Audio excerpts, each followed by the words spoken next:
Hey everyone, this is Daniel from Phone Arena, looking at the Sony Ericsson Xperia Ray, a teeny tiny smartphone, which is one of the thinnest and lightest out there. It looks stylish and comes in several different colors, like this here red, also blue and gold, but the shiny black mirrored front stays the same as you can see here. The Xperia Ray was the first to sport the new frontal design of the Xperia line, with this big semicircle here, a physical home key in the middle, which is easier to press than the thin arch keys we had before. This size is just right for the handset not to get completely lost in your palm if you have bigger hands like mine, and you can reach with your thumb easily everywhere on the screen, and this makes it very suitable for one-handed operation. The other notable thing is the 3.3-inch display, not in terms of size, but resolution. The 480 by 854 pixels make text crisp and details plenty when visiting websites or reading. It is also very good with viewing angles, most likely an IPS LCD display, and sports above average brightness for improved outside visibility. The back hosts the 8 megapixel camera with Sony's Exmor R sensor. And we also have dual mix here for noise cancellation. We have a front-facing camera for video chat, unlike its bigger sibling, the Xperia Arc. It doesn't have the HDMI port on the Xperia Arc though, just this micro USB port here on the left-hand side, which sometimes messes with handling the phone when the cable is plugged in, as it's so small. The Xperia Ray is svelte and pretty on the outside, but let's take a look how the user interface looks like as well. We examined the Timescape UX Android overlay extensively in our Xperia Arc review, and while we wouldn't exactly say it's as elaborate as HTC Sense, for example, it is pretty far out there and certainly more visually pleasing than Samsung's TouchWiz, for example.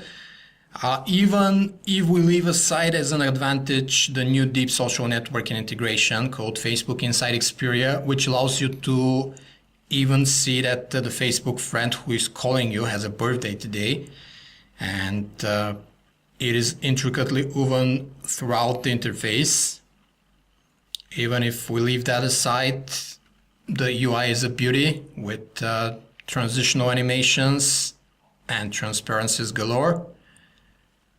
You almost never see the underlying Android 2.3 Gingerbread interface on the Xperia Ray, except when you run some Google Services apps or when you enter the gallery, which is your run-of-the-mill standard Android gallery. The 1 GHz Qualcomm Snapdragon S2 and 512 MB of RAM have proven themselves already in the other phones of the Xperia stable this year, and don't disappoint here too, running the interface smoothly and without lag. Typing on the fairly small touchscreen display of the Sony Ericsson Xperia Ray isn't very easy, especially with bigger hands, but there's not much you can do about it. Still, both the portrait and landscape keyboards have well-spaced keys, and the screen is just too small for correctly typing on this portrait keyboard in a quick manner. That's why we mainly use the landscape orientation, like that. Unlike what we do on phones with 3.5 plus inch displays. The browser on the Sony Ericsson Xperia Ray behaves very well. You can do, for example, panning while doing pinch to zoom. And despite that the screen is fairly small at 3.3 inch, the handset wraps text well, and this 480 by 854 pixels of resolution make for very crisp text, very easy to read, actually, as you can see. You just have to bring the phone closer to your eyes. This Qualcomm chipset powers very decent Adobe Flash display in the browser as well. As you can see, it has no problem even showing Flash video inside this heavily flash-laden website. As you can also hear, the speaker is very loud and very clear, something that's becoming a feature of the Xperia line of Sony Ericsson. The music player has this minimalistic interface, and it allows you to categorize your songs by artists, albums, tracks, and playlists. And you also have a number of equalizers to choose from, about 10 of them. And you have this nice album art background while performing the song. The camera interface is the one we observed that on the Xperia Arc as well. It has a couple of preset capturing modes. This automatic scene recognition one is very good. It recognizes quickly the lighting conditions around you and adjusts accordingly. And that's the only way to shoot in a macro mode, for example. In this auto scene recognition, you just near the lens to some object and the small flower of the macro mode appears, allowing you to capture pictures from up to 6 inches close. The 8 megapixel shooter is with an Exmor-R sensor, but the pictures themselves turned out a bit washed out, lacking detail, and the colors were a bit off.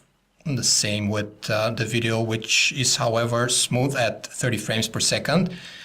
The other quibble here is that this button turns on the LED light on the back, but that's about it. It doesn't light up automatically as a regular LED flash. You have to turn it on manually, even in photo mode, not only in video mode, which is a disappointment.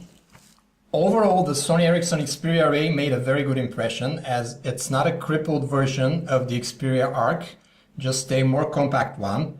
It definitely holds an appeal for the design-conscious or female audience, with a stylish, thin and a very light exterior, which is available in different colors.